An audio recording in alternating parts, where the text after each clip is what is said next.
Saudara, pagi ini tindak lanjut daripada Satgas yang telah kita bentuk, kami sampaikan telah dilakukan penindakan oleh Satuan Tugas Pengawasan Barang Tertentu yang diberlakukan tata niaga impor yang terdiri dari kementerian dan lembaga yang tertuang dalam Keputusan Menteri Perdagangan Republik Indonesia 932 tahun 2024 tentang Satuan Tugas Pengawasan Barang Tertentu yang diberlakukan tata niaga impor, yaitu sebagai berikut.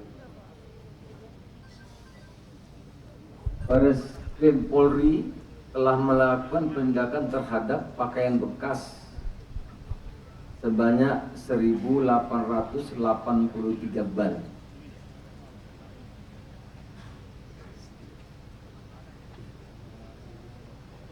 Dirjen Bea dan Cukai melalui kantor pelayanan utama Bea Cukai Tanjung Priok telah mengamankan bal pres sebanyak 3.044 bal.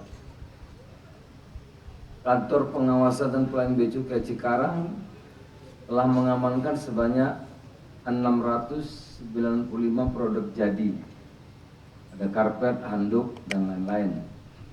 332 pak tekstil, nilon, polyester, sintetik, leather, dan lain-lain. 371 alas kaki, 6.578 piece elektronik, laptop, handphone, mesin fotokopi, dan lain-lain. 5.896 piece garment, berbagai jenis pakaian jadi dan aksesori. Kementerian Perdagangan telah mengamankan kain gulungan atau TPT sebanyak 20.000 roll. TPT tersebut diduga tidak dilengkapi dokumen perizinan impor, dan laporan surveyor, artinya barang itu masuk tidak jelas isinya, serta dokumen lainnya terkait asal barang sebanyak 20.000 roll. Dari hasil penindakan tersebut, keseluruhan diperkirakan nilai barang yakni sebesar 46 miliar 188 juta 205.400 rupiah. Keseluruhan barang yang saya sampaikan tadi tidak memenuhi kepatuhan dalam importasi sesuai dengan peraturan perundang-undangan yang berlaku. Sebagai tindak lanjut pengawasan, Satgas telah melakukan pengamanan terhadap barang yang diduga merupakan barang ilegal. Jadi yang saya sudah sebutkan nama-nama barangnya, saudara. Sebelumnya juga kita sudah menemukan di Kapuk ada 2 gudang besar warehouse yang barang-barang masuk ke kita tanpa dilengkapi dokumen yang dijual secara online. Nah, itu yang menarik, waktu di Kapuk itu barangnya itu dari negara tertentu, yang mengimpor juga orang asing, dan yang jual di sini juga orang asing. Jadi, yang impor dari orang asing, yang jualan juga orang asing. Jadi ini kami lihat mulai marak, ya. Minta nanti kerjasamanya. Saya kira kita semua banyak sekali warga negara luar yang beroperasi, berusaha atau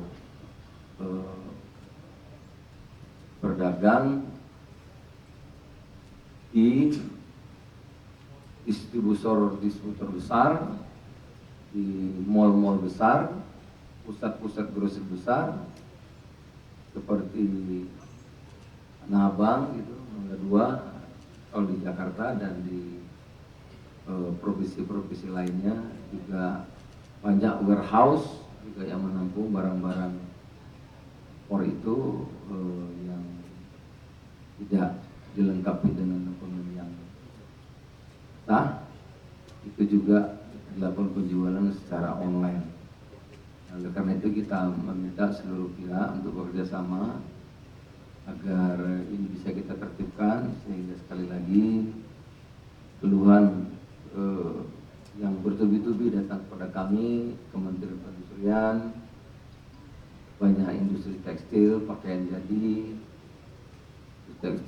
jadi, alas kaki, seramik, kosmetik, elektronik, dan beauty, ya, itu terancam gulung tikar. Karena yang kami temukan di lapangan, Bapak-Bapak, ini memang nampaknya sudah mulai jadi melanggar, tapi kok jadi gejala umum.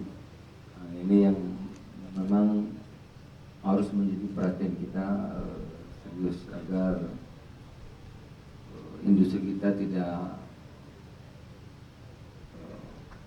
keinginan kita, apalagi nanti pemerintahan baru yang tumbuh 8%, ya, kalau ini kita tidak bereskan tentu tidak mudah untuk mencapai 8% itu. Tapi kalau ini kita bereskan, UMKM akan tumbuh, industri kita akan tumbuh, ya, pusat-pusat perdagangan kita akan tumbuh, UMKM kita juga akan tumbuh.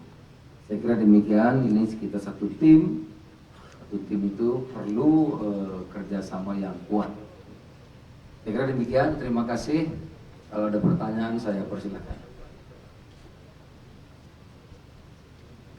Berikutnya adalah Bapak, saya Kemendak lagi melakukan riset ya, agar kita itu punya data yang saintifik, yang akurat. Ya, kami kerjasama dengan lembaga yang bisa dipercaya, secara diam-diam ya, melakukan riset bagaimana di mal-mal itu berapa banyak Pak Barreskrim, berapa banyak produk-produk yang lokal dan yang dari luar. Bagaimana mengenai data-datanya, bagaimana cara masuknya, dari mana mereka datang, ya, bagaimana dokumen-dokumennya lengkap apa tidak. Itu sedang kami riset secara serius. Di mall itu berapa persentasi ya, yang produk masuk yang ilegal, yang tidak sesuai dengan dokumen, dengan yang legal, yang lengkap dokumennya. Ya. Bagaimana caranya? Itu akan detail kita survei secara mendalam. Nah, kemudian juga di pusat-pusat grosir di berbagai tempat juga kita akan survei, kita riset. Bagaimana warga negara ya, asing bisa menjadi bandar ya, tempat-tempat mall besar itu, dan itu secara terang-terangan, dan nggak bisa bahasa Indonesia juga Pak. Nah, itu jadi karena kalau itu yang masuk dari Barreskrim orang langsung tahu Pak. Tapi kalau yang kita riset yang pelan-pelan yang itu tidak begitu kan, sehingga bisa secara saintifik itu lebih bisa tergambarkan dengan baik.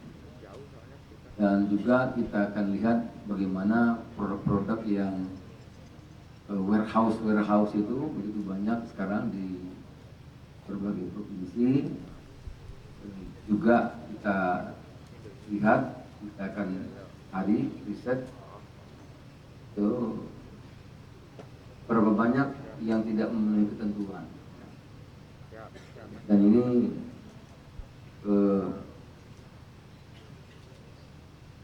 kita akan mendapat gambaran yang lebih lebih jelas.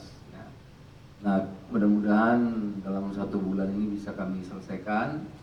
Kalau itu sudah selesai nanti saya akan laporkan ke Bapak Presiden, laporan ke Pak Kapolri, dan juga tentu ke Pak Jaksa Agung, juga ke Menteri Keuangan. Apa yang kita temukan di lapangan secara saintifik yang bisa dipertanggungjawabkan dipertanggungjawabkan karena melalui hasil riset yang yang sekali lagi bisa dipertanggungjawabkan. Hari ini saya belum bisa jawab berapa banyak, ya, tapi memang faktanya di lapangan banyak sekali. Ya. Terima kasih. Ada lagi? Berikutnya pertanyaan kedua. Untuk penanya kedua. Kita saksinya administrasi. Nanti kalau ditemukan yang pidana dan sebagainya, kita serahkan kepada kepolisian dan kejaksaan. Tapi yang di kewenangan Satgas ini itu administrasi. Seperti ini, barangnya kita ambil, ya, kita musnahkan.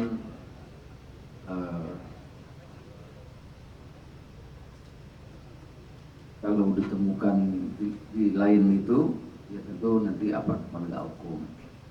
Nah, yang pertanyaan kedua soal kontainer ya. Nah, silakan Pak dari Bea Cukai mungkin bisa jawab. Silakan.